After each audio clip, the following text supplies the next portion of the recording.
Friends, myself Kanchan Sharma.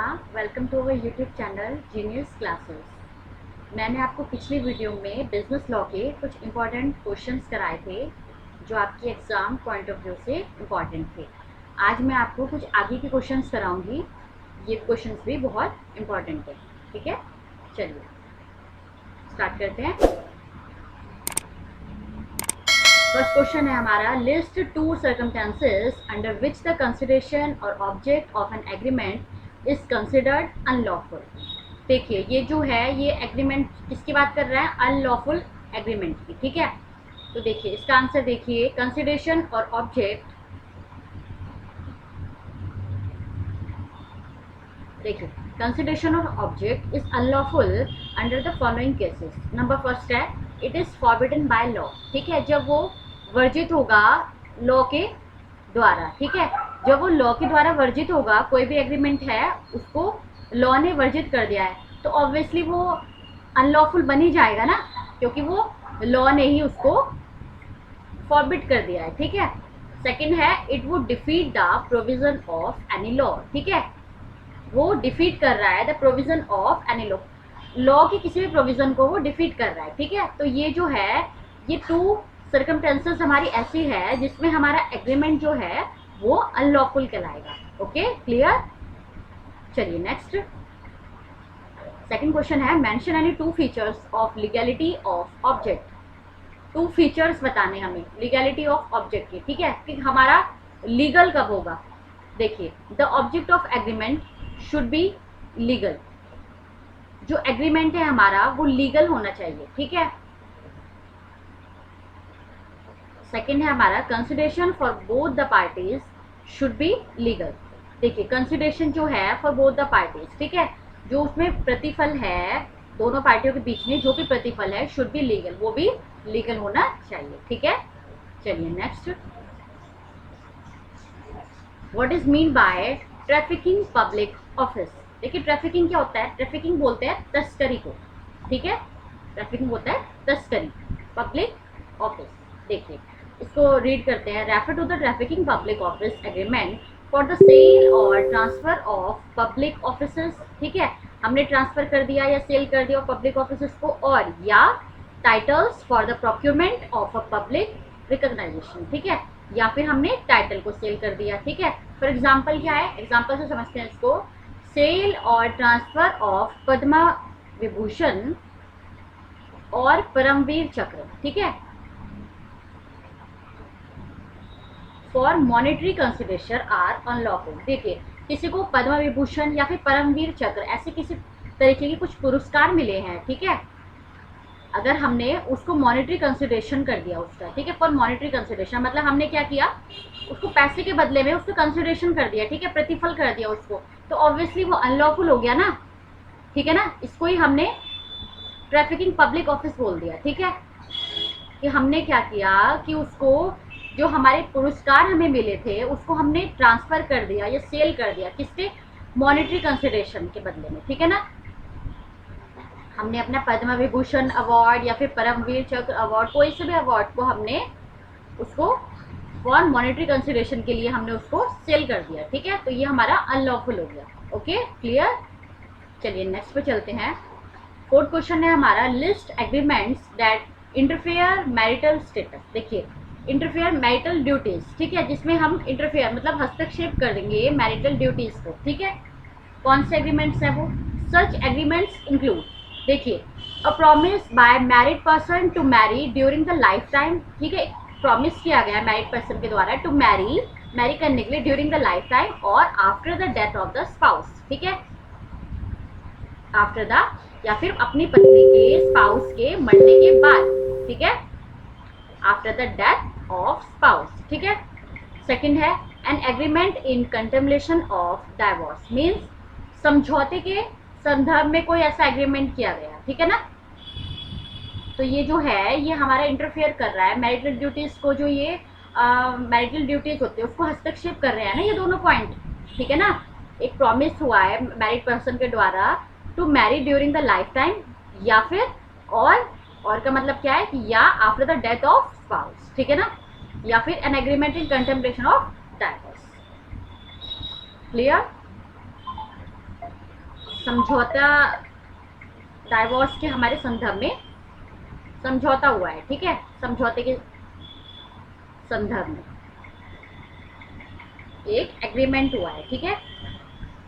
चलिए next में आते हैं, what is mean by pari delicto potior est condition defendants. देखिए ये क्या है हमारा, ये क्या होता है, देखिए it is a maxim which means that cases of equal guilt, the defendant is in a better position than that of a plaintiff, ठीक है। इसका क्या मतलब है, देखिए इसका मतलब ये है कि जो दो पार्टियां हैं ना वो इक्वल गिल्ट में है, मतलब पहली भी सेम बात कर रही है। मीन्स अगर फर्स्ट ने सेल ऑफ प्रॉपर्टी की बात की है तो सेकंड वाली जो पार्टी है वो भी सेल ऑफ प्रॉपर्टी की ही बात कर रही होगी, ठीक है। Means both the parties in its equal guilt, okay, the defendant is in a better position than that of a plaintiff, ठीक है, वादी जो है वो एक बेटर पोजीशन में है, ठीक है, than that of a plaintiff। चलिए नेक्स्ट क्वेश्चन में आते हैं, mention any two cases under which a contract becomes void. Two cases हमें ऐसे बताने हैं जिसमें हमारे जो कॉन्ट्रैक्ट है बिकम्स वॉइड हो जाएगा कॉन्ट्रैक्ट, ठीक है। देखिए कौन कौन से केसेस हैं वो, एक contract becomes void in the following under the following cases, ठीक है। फर्स्ट है, एक contract becomes void bye impossibility और इलीगलिटी, ठीक है। देखिए इलीगल होगा कोई भी एग्रीमेंट तो ऑब्वियसली वो हमारा वॉइड हो ही जाएगा, ठीक है ना, क्योंकि वो उसको लॉ ने वर्जित कर दिया है, ठीक है, उसको हमारे लॉ ने वर्जित कर दिया है, ठीक है, तो वो इलीगल हो जाएगा, ठीक है। सेकंड है, अवॉइडेबल कॉन्ट्रैक्ट बिकम्स वॉइड। देखिए अवॉइडेबल कॉन्ट्रैक्ट जो होता है वो वॉइड बन जाएगा, कब बन जाएगा, when the parties whose consent is not freely repudiates the contract, ठीक है। मीन्स जो दूसरी पार्टी ने अपनी जो कंसेंट दी है, अपनी सहमति दी है, वो फ्रीली नहीं दी, ठीक है, किसी भी तरीके के दबाव में आकर, किसी भी तरीके के प्रेशर में आकर उसने अपनी सहमति दी है, कंसेंट दी है, ठीक है, क्लियर। चलिए नेक्स्ट पे आते हैं, mention exceptions agreements in restaurant of trade, ठीक है, ट्रेड में कठोरता आ गई है, रेस्ट्रेंट हो गया वो ऑफ ट्रेड, ठीक है। एक्सेप्शन बतानी है हमें, देखिए स्टैट्यूटरी एक्सेप्शंस है, ठीक है, एक है जुडिशियल इंटरप्रिटेशन, क्लियर, ये हमारी टू एक्सेप्शंस है, ठीक है। जुडिशियल बोलते हैं न्यायिक को, ठीक है, न्यायिक इंटरप्रिटेशन, ठीक है। चलिए नेक्स्ट में आते हैं, mention any to special cases in wagering agreement. Wagering agreement सब समझते हैं, वेजरिंग एग्रीमेंट क्या है, एक टाइप के जुआ, ठीक है, ये हमारे वेजरिंग एग्रीमेंट है, ठीक है। इसके टू स्पेशल केसेस हमें बताने, देखिए कॉमर्शियल ट्रांजेक्शन वो वेजरिंग कॉन्ट्रैक्ट में आएगी, वेजरिंग एग्रीमेंट में आएगी, एक लॉटरीज, ठीक है, ठीक है ना, लॉटरी वगैरह भी हमारी वेजरिंग में ही आते हैं, ठीक है, ये एक टाइप के जुआ है, ठीक है। चलिए नेक्स्ट में आते हैं, list any two types of void agreement declare by the Indian contract act, ठीक है, हमारे two types of void agreement बताने हैं जो डिक्लेयर किए गए हैं, किसके द्वारा डिक्लेयर किए गए हैं, इंडियन कॉन्ट्रैक्ट एक्ट 1872 के द्वारा डिक्लेयर किए गए हैं, ठीक है। वो कौन कौन से टू टाइप्स हैं, agreement by minor and unsound mind. देखिए एक एग्रीमेंट हुआ है माइनर के द्वारा और अनसाउंड माइंड, देखिए जो अनसाउंड माइंड, स्पेलिंग थोड़ी गलत हो गई है, आप इसको सही कर दीजिए। एक एग्रीमेंट बनाया है माइनर के द्वारा, एक एग्रीमेंट है, और अनसाउंड माइंड, जो अनसाउंड माइंड का व्यक्ति है, ठीक है, जिसका माइंड ही ठीक नहीं है, उसके द्वारा एक एग्रीमेंट बनाया गया है, तो ये जो एग्रीमेंट है वो वॉइड एग्रीमेंट कहलाते हैं, ठीक है। किसके द्वारा डिक्लेयर किए गए हैं, ये इंडियन कॉन्ट्रैक्ट एक्ट 1872 के द्वारा ये डिक्लेयर किए गए हैं, ठीक है। एंड सेकंड है, agreement made under a mutual mistake of fact, ठीक है, म्यूचुअल मिस्टेक ऑफ फैक्ट, ठीक है।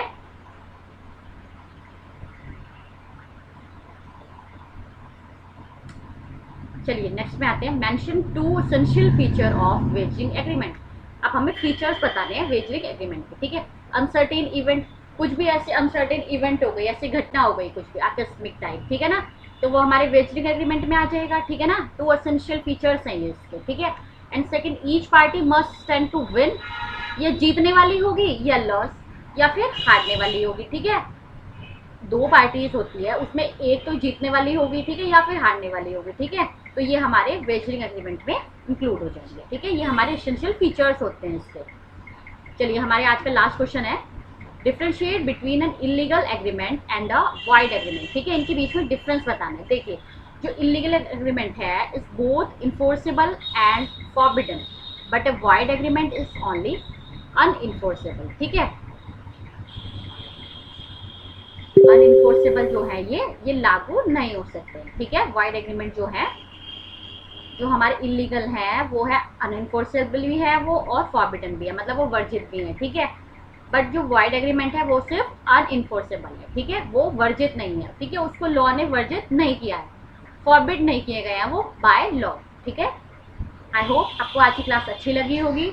जो स्टूडेंट्स हमारे चैनल पर न्यू है वो हमारे चैनल को सब्सक्राइब कर दीजिए और बेल आइकन को प्रेस कर दीजिए, जिससे मेरी सभी नोटिफिकेशन आपको टाइम टाइम पर मिल सके। आज के लिए इतना ही। मैं आगे के कुछ इंटरेस्टिंग क्वेश्चंस लॉ के ही आपके लिए लेकर आऊँगी। तब तक के लिए गुड बाय, टेक केयर।